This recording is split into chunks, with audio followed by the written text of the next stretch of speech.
na yung marbles or potatoes balls with ketchup. So, tikman natin kung anong lasa nito. Ayan.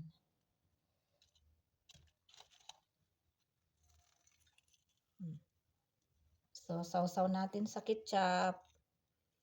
Kain tayo! Bismillah, wala barakatila.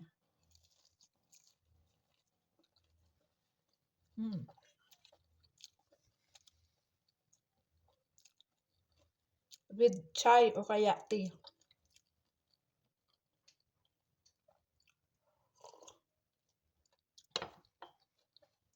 Sarap.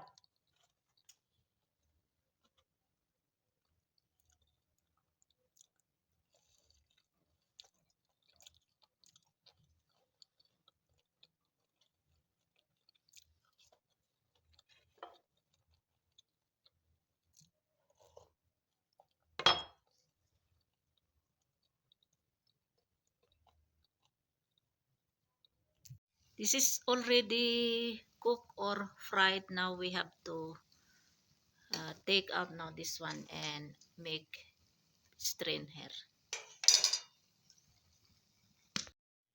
Assalamualaikum everyone. Alhamdulillah for another day. Today is February 5 and today is Wednesday and time now in Pakistan is 9:05 a.m.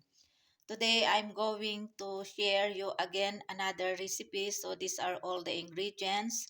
Boiled potatoes, 3 tablespoons of cooking oil, 4 tablespoons of corn flour, pinch of salt, 1 teaspoon of chili powder. This potato I boiled together with kidney beans yesterday because yesterday I cooked red kidney beans. So, binoil ko ito sinama ko sa red kidney beans para hindi magastos sa gasol. So, ito, ang gagawin natin dito ay we use this kind and we have to mash this one. If you don't have this kind, then you can use fork or tinidor or spoon or whatsoever. So, we have to mash first this one.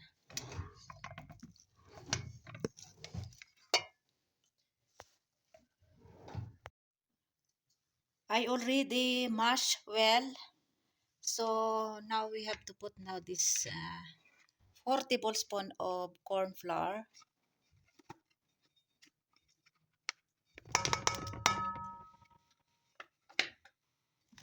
And salt and chili powder.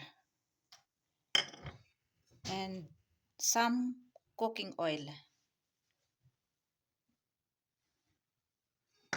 Now we have to mix nice this one. We have to mix well.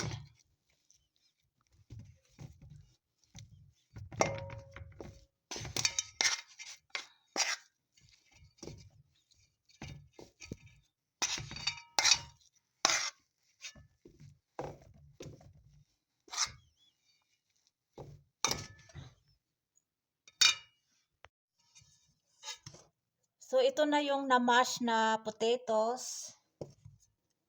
So ang gawin natin dito ay magbilog-bilog tayo. We form it in small balls. Like that. Ayan, ganito lang ano. Ayan. Then we will put here.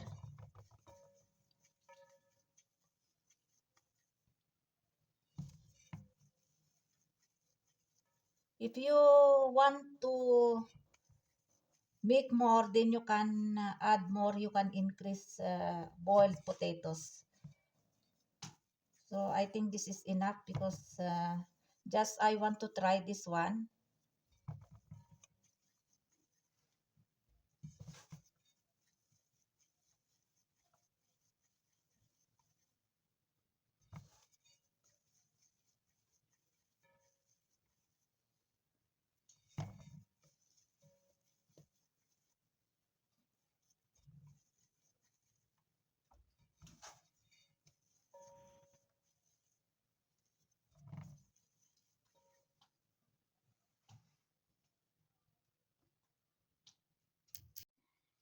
Ito lahat ang nagawa ko sa mashed potatoes balls. Mamaya ko na ito i-fry.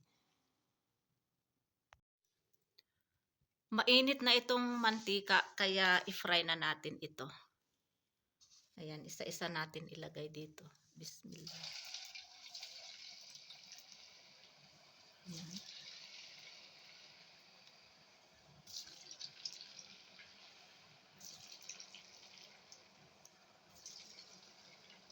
Ilagay ko na lang lahat.